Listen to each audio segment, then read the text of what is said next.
ele faz? Ele provoca distrações, ele provoca pensamentos que distraem a pessoa. É quando a pessoa começa a viajar na maionese, né? Exatamente. Ela viaja na maionese e não volta mais, ou É. volta muito tarde. Essa que é a verdade. Até porque o lado direito, como ele tem essa questão mais. Eu não sei se estou falando bobagem, me corrija, é uma questão mais lúdica até, né? Ele é mais sedutor, né? Sim. Então, é só para quem gostaria de saber um pouquinho mais, de forma bem simplificada, o nosso cérebro se divide basicamente em dois hemisférios, o hemisfério esquerdo e o hemisfério direito. Tá? Eles processam as mesmas informações, os dois hemisférios cerebrais, só que de maneiras diferentes. Quando a pessoa está ouvindo uma música, essa música é cantada, veja, o hemisfério esquerdo processa a letra, o hemisfério direito processa a melodia, o som dos instrumentos. Certo. Não é? E olha que interessante. Por isso que muitas vezes a pessoa, quando está lendo um texto, não é? E ouvindo uma música cantada, ela tem maior dificuldade em se concentrar na leitura daquele texto. Por quê? O hemisfério esquerdo não sabe se ele entende o que está escrito no texto ou se ele começa a cantar a letra da música. Olha que coisa curiosa. Há um conflito cerebral. E toda vez que há uma discrepância, um conflito cerebral, Rodrigo, a pessoa paga um preço por isso. Qual que é o preço? É a distração.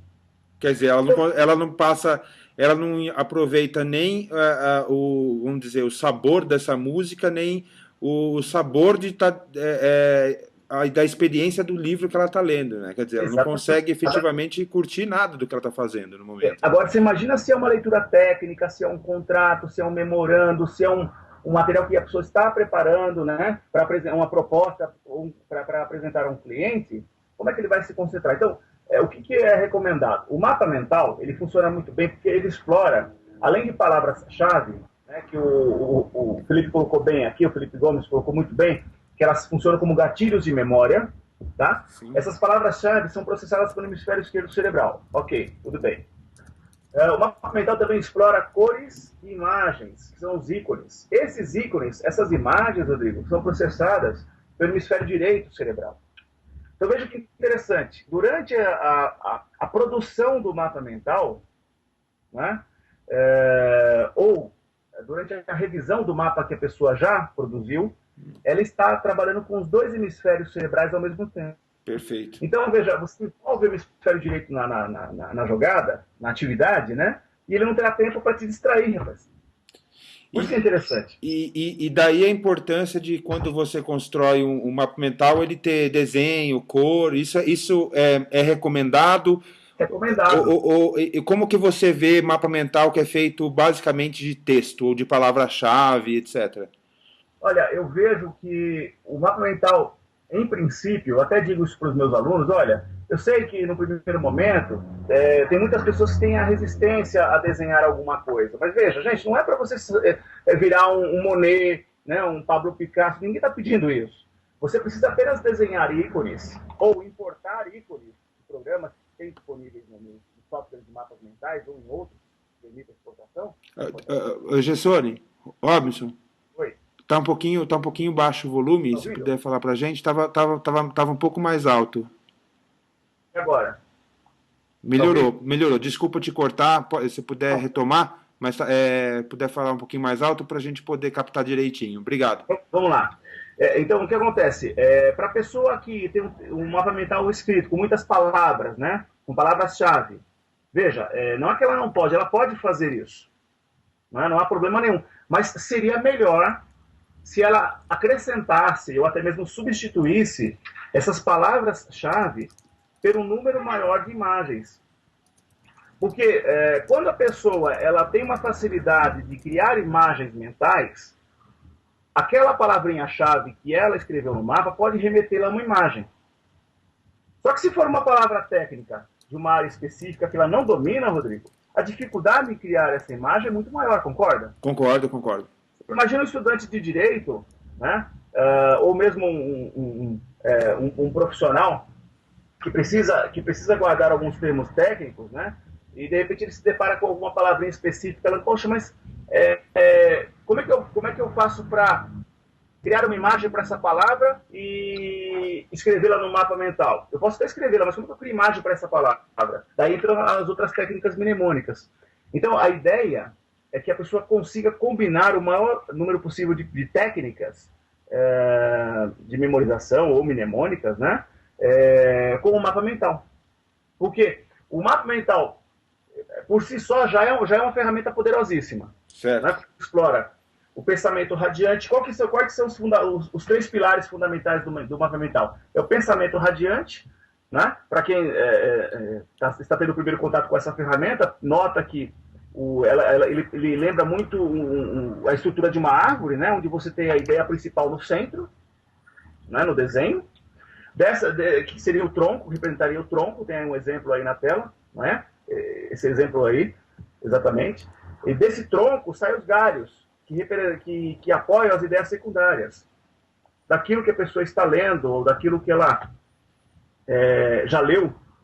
Então ela vai criando essas ramificações. Dos galhos saem os ramos, que sustentam as ideias complementares, e se for necessário, ela vai abrir os sub-ramos. Então essa radiância do mapa mental, ela copia o padrão de pensamento do cérebro humano, por isso que funciona muito bem.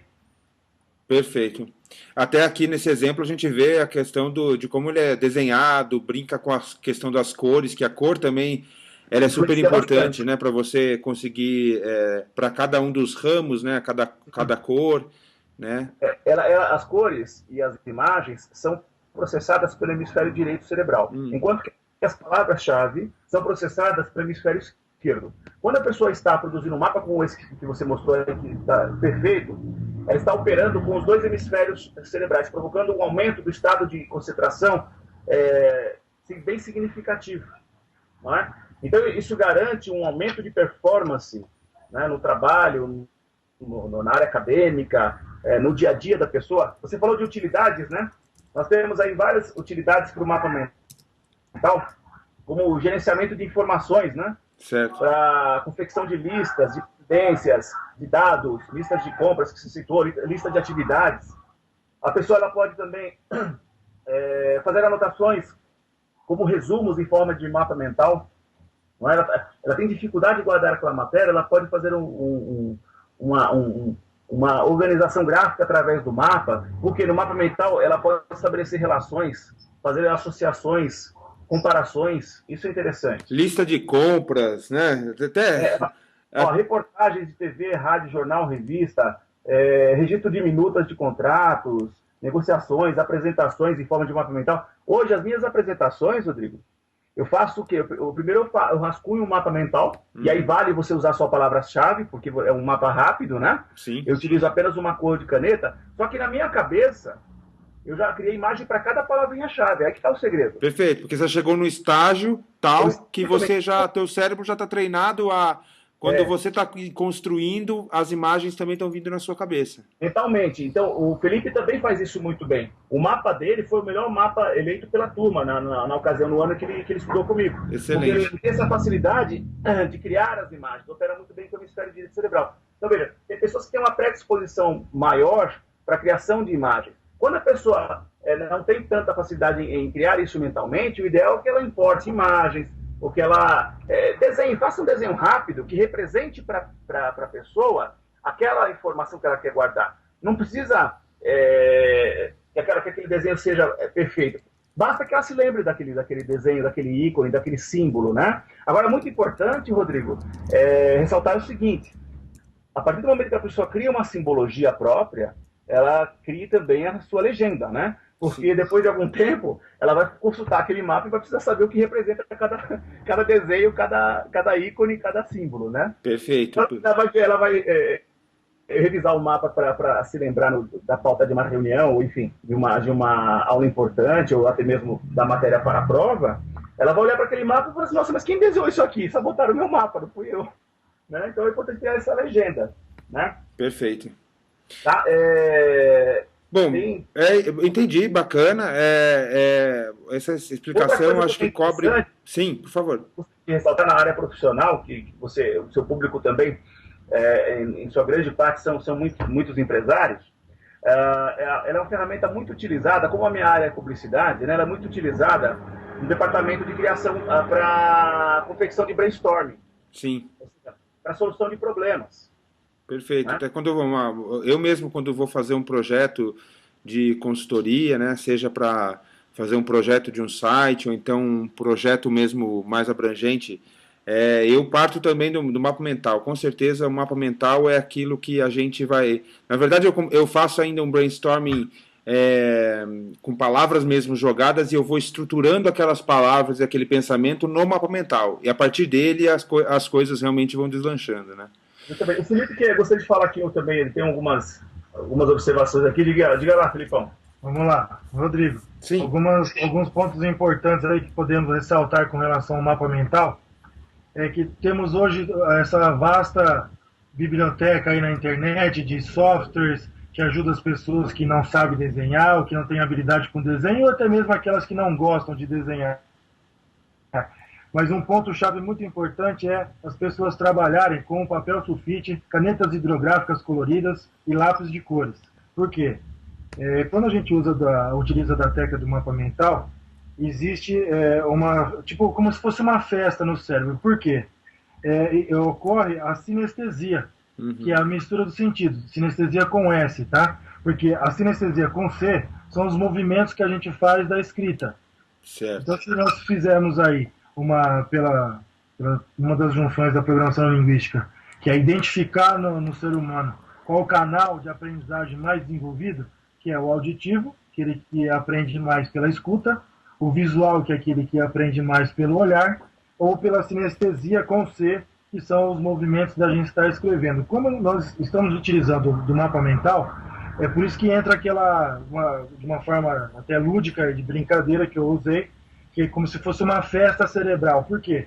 Porque você utilizando da sinestesia, de você estar anotando, de você estar vendo, de você estar utilizando cores, de você também estar, um exemplo, quando você está na aula, você está ouvindo e está captando isso no seu canal sensorial e está passando isso para o papel, você está registrando de uma forma muito mais íntegra, com muito mais informações e com muito mais sinestesia, com a sinestesia com S, que é você estar misturando os sentidos e com isso o seu cérebro está absorvendo de forma muito mais simples, muito mais rápida todas as informações. Isso devido também às sinapses que nossos neurônios acabam realizando aí dentro dessa festa cerebral. E a sinapse nada mais é que a conexão entre os neurônios mais próximos, vizinhos, que vai promulgando aí com que eles vão passando adiante os impulsos elétricos cerebrais e vai fazendo essa junção que chega até a essa festa cerebral. Fantástico, quer dizer, usar o mapa mental é também fazer uma musculação no cérebro, na verdade, né? Nós chamamos isso de ginástica cerebral. Excelente. O Felipe, ele foi muito feliz na colocação da capacidade sinestésica, né? Quando ele se refere começando com a letra S, né? Que é a mistura dos sentidos. Porque um dos 3 pilares fundamentais do mapa mental, Rodrigão, é a capacidade multissensorial, como o Felipe explicou. Tá? Um outro pilar é a associação de ideias. Então, veja, todo mundo deve conhecer pessoas que, quando vão fazer um resumo de um texto, o resumo sai maior do que o texto. Muitas vezes. Muitas vezes, Por que acontece? Por 2 motivos principais. Primeiro, porque a pessoa ela acha que ela deixa de ser um resumo, ela quer comentar, ela quer julgar, ela quer interpretar a ideia do autor, não é? Então deixa de ser um resumo e passa a ser uma dissertação. Esse é o primeiro ponto. Não concordo com o autor, ou concordo parcialmente, vou dar a minha opinião, enfim. A segunda questão é que ela acha que tudo é importante. Por isso que ela faz um resumo grande. Então, o resumo sai, muitas vezes, quase do tamanho do texto. Até por uma questão de uma incapacidade de identificar a ideia central, né, do que ela está lendo, né? Essa incapacidade é fruto, muitas vezes, de uma insegurança, porque ela... Poxa, tudo é importante. Eu concordo com essa pessoa. Realmente, tudo é importante, porém não é essencial. Perfeito. Então, veja, o tal, ele acaba o quê? Através da associação de ideias, aumentando o poder de síntese das informações. De repente, um texto de uma lauda com 800, 1000 palavras, a pessoa consegue resumir usando 10 palavras através do mapa mental.